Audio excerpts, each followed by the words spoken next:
किसी ने मुझे कमेंट में लिखा है कि मेरा पोर्टफोलियो शो करने के लिए। देखिए, पोर्टफोलियो में मेरा इतना इन्वेस्टमेंट म्यूचुअल फंड में है जितना मैं अगर 12 साल रखूं और उसका 16% भी मुझे रिटर्न मिल जाए तो मुझे 1 करोड़ तक पहुंचा देगी। अब आप अंदाजा लगा लीजिए कि कितना मैंने म्यूचुअल फंड में इन्वेस्टमेंट किया है। अब बात आती है पोर्टफोलियो एक्सपोज करने की। तो देखिए, बहुत कोई कंफर्टेबल नहीं होता है। मैं तो एक छोटी सी साधारण सी यूट्यूबर हूँ, तो मैं इसका सेफ्टी एंड सिक्योरिटी पे थोड़ा सा फोकस्ड हूँ, इसीलिए मैं एक्सपोज करना नहीं चाहती हूँ। बहुत कोई है जो बता देता है इजीली, आसान से उन लोगों का अपना पोर्टफोलियो शो भी कर देते होंगे। और कोई किसी किसी को तो मैंने ये भी कहते हुए सुना है कि किसी का स्क्रीनशॉट भी लेके डाल दिए हैं। तो मैं अपना अगर दिखा भी दूं तो क्या भरोसा, मैंने पहले भी एक वीडियो में कहा था कि क्या भरोसा कि कोई कह दे कि मेरा पोर्टफोलियो नहीं है, कहीं से मैंने स्क्रीनशॉट ले लिया है, किसी और का पोर्टफोलियो शो कर दिया है। तो अगर आपको जानना ही है तो मैं जो कह रही हूँ उसी पर आपको भरोसा करना पड़ेगा। तो मैंने तो कह दिया है कि मेरा पोर्टफोलियो कहाँ तक पहुंचेगी। 12 साल के बाद 16% के अगर मुझे मिल जाए परसेंटेज तो मैं पहुंच जाऊंगी 1 करोड़ तक, और मेरा टारगेट भी यही है। और फिर और कितना सबको ही कहते हैं कि हाँ 1 करोड़ जब हो जाएगा तब आप देखिएगा SIP कैलकुलेटर में आप खुद भी कैलकुलेट कर सकते हैं कि किस तरीके से वो पैसा डबल होते रहता है। तो टारगेट अपना ये पूरा कीजिए, लक्ष्य अपना फोकस रखिए। जैसे ही आपका और SIP कैलकुलेटर में आप कैलकुलेट करते जाइए, बस पैसा इन्वेस्ट करते जाइए, और जब आपका गोल पूरा हो जाए उसको वहीं छोड़ दीजिए और फिर इंतजार कीजिए पैसा डबल होने का। और डबल कैसे होता है ये भी आप लोगों ने बहुत से सुना होगा कि 4 साल में, फिर बाद में 3 साल में, फिर बाद में 2 साल में बढ़ते हुए रहता है। पता नहीं मेरा कब बढ़ेगा, लेकिन आशा तो है। सबका देख के हम लगे हुए हैं। आप लोग भी इस तरह से पैसे इन्वेस्ट करते जाइए, मुझे लगता है कि आप लोग भी सक्सेसफुल होंगे। बहुत सारे यूट्यूबर है, अच्छे अच्छे बड़े बड़े यूट्यूबर से भी मैंने सुना है, लेकिन वो लोग अपना एक्सपोज नहीं करते हैं। मैं जिसका सबसे पहले चैनल फॉलो करती थी, वो उनका तो करोड़ों में उनका पोर्टफोलियो है, क्योंकि वो लोग वो टीवी पे भी आया करते थे। तो टीवी पे जो इंटरव्यू लेते हैं वो लोग तो छोटे मोटे इन्वेस्टर या ट्रेडर नहीं होंगे, वो लोग तो काफी अच्छे और बड़े पैमाने में उनका रिच हुआ होगा, तभी ना उन लोगों को शो पे बुलाया जाता था। और इसीलिए मैं कहती हूँ कि किसी को देख के हमें भागना नहीं है, सिर्फ सुनना है और अपना पैसा डालते रहना है, एक्सपीरियंस गैदर करते रहना है कि कब तक हमें अपना टारगेट मिल जाए। और धीरे धीरे देखिएगा आपका हिम्मत बढ़ेगी। हिम्मत बढ़ते हुए आप अपना जो इन्वेस्टमेंट है वो जरूर आप बढ़ाइएगा। क्यों मैं कह रही हूँ, क्योंकि मैं खुद कर चुकी हूँ।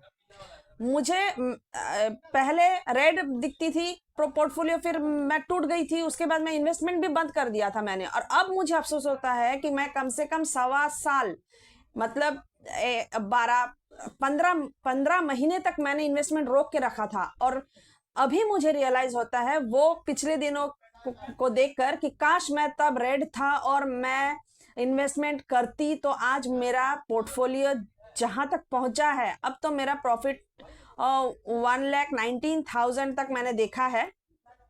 19 और 16,000, वो 20 था, 1,20,000 था, अब 1,16,000 हो गया है, क्योंकि मार्केट कल गिरी थी।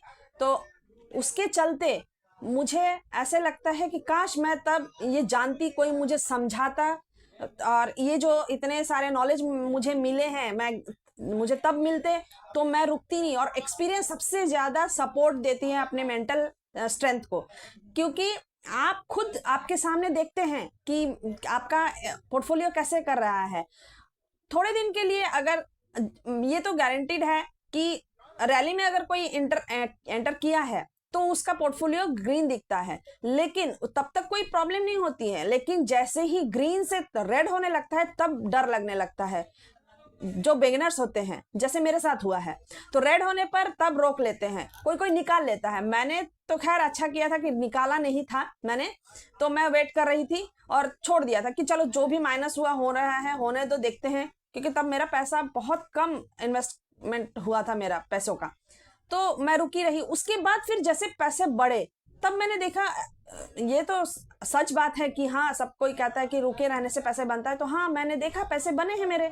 और ये सारे जो पैसे बने हैं उसके बाद फिर गिरावट आई। तो फिर गिरावट जो आई, जो पिछले सबसे पहले मैंने जो इन्वेस्टमेंट किया था उसका जो रिजल्ट है वो रेड नहीं हुआ, बस उसी में मेरा हिम्मत और बढ़ा दिया। तब मैं बिल्कुल रुकी नहीं, गिरे चाहे जो भी हो। जो पिछली गलती मैंने की है कि माइनस में जाने के बाद मैंने पैसे नहीं डाले, तो वो गलती मैं इस बार बिल्कुल, ये 5-6 महीना जो मार्केट कंटिन्यू गिरा, मैंने पहले भी वीडियो में दिखाए हैं कि पिछला 28 सालों का रिकॉर्ड तोड़ा था, कंटिन्यू 5 महीना जो गिरता हुआ सितंबर से गिरा।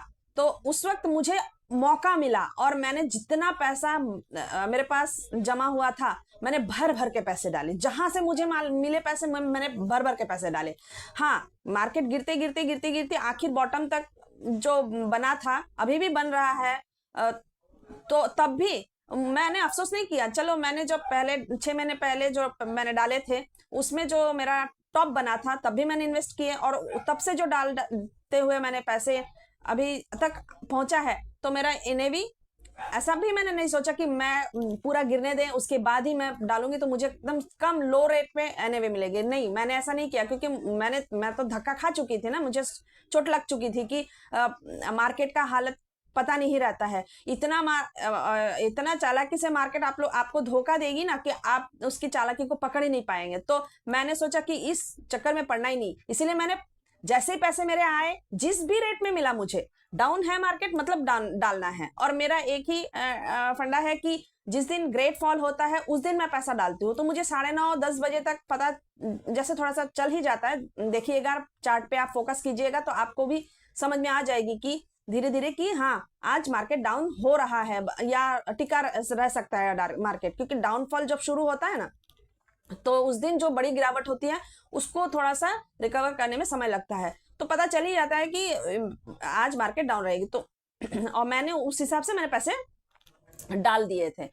अब भले ही थोड़ा सा चढ़े तो क्या फर्क पड़ता है, 2-4 रुपए के ही फर्क पड़ेंगे, इतना तो नहीं कि एकदम। जो मैंने फर्स्ट इन्वेस्टमेंट किया था एक्सिस स्मॉल कैप में, उसका तो मेरा 60 रुपीज का एनएवी था। आज वो कहाँ है, 111 तक पहुंचा है, 615 तक भी पहुंचा था, फिर डाउन हुआ। तो ये जो गैप है 60 से 110, 113, 112, 102, ये जो एनएवी के रेट मुझे मिले हैं, तो कितना गैप मिल गया है। अब जब नेक्स्ट रैली आएगी तब ये कहाँ भागेगी, हो सकता है 2026 में पहुंच जाए, तो मुझे 60 रुपीज की एनएवी मुझे नहीं मिलेगी। तो मैं क्यों बार बार इस म्यूचुअल फंड का जो इन्वेस्टमेंट उसको रोकूं या उसको तोड़ू, निकाल कर रिडीम कर लूं, फिर वेट करूं कि मार्केट गिरेगी तब डालेंगे। मार्केट गिरेगी तो जो 4 साल पहले का जो एनएवी है वो एनएवी मिलना बहुत मुश्किल हो जाता है। किसको भरोसा कि वही फिर 60 रुपीज में पहुंचे। अगर पहुंचेगी तब तो बैड लक ही है, लेकिन ना पहुंचे और पहुंचता, अब देखते हैं, पहुंचता तो नहीं है। मैंने 4 सालों में मैंने देखा है पहुंचे नहीं है वो 60 से। अब एक्सिस स्मॉल कैप का जो एनएवी आप देखिए 110, 111, 113, 126 तक भी चला है, अभी चल रहा है 111। कल का जो मार्केट है मैंने देखा है उसमें 111 तक, 111 पॉइंट समथिंग एनएवी दिया है। तो मैं कहती हूँ कि ये जो कैप्चर हम करते हैं एनएवी का, ये हमें हमेशा पैसे डालते रहना चाहिए, तभी हम पकड़ पाएंगे, नहीं तो नहीं पकड़ पाएंगे। रुके रहेंगे, मार्केट भाग जाएगी, आपका एनएवी बढ़ जाएगा। तो इतना ही आज का वीडियो। और मैंने तो कह दिया कि आपका क्वेश्चन का सवाल कि मेरे इन्वेस्टमेंट कितने हैं, ऐसे ही कमेंट करते रहिए। Thank you.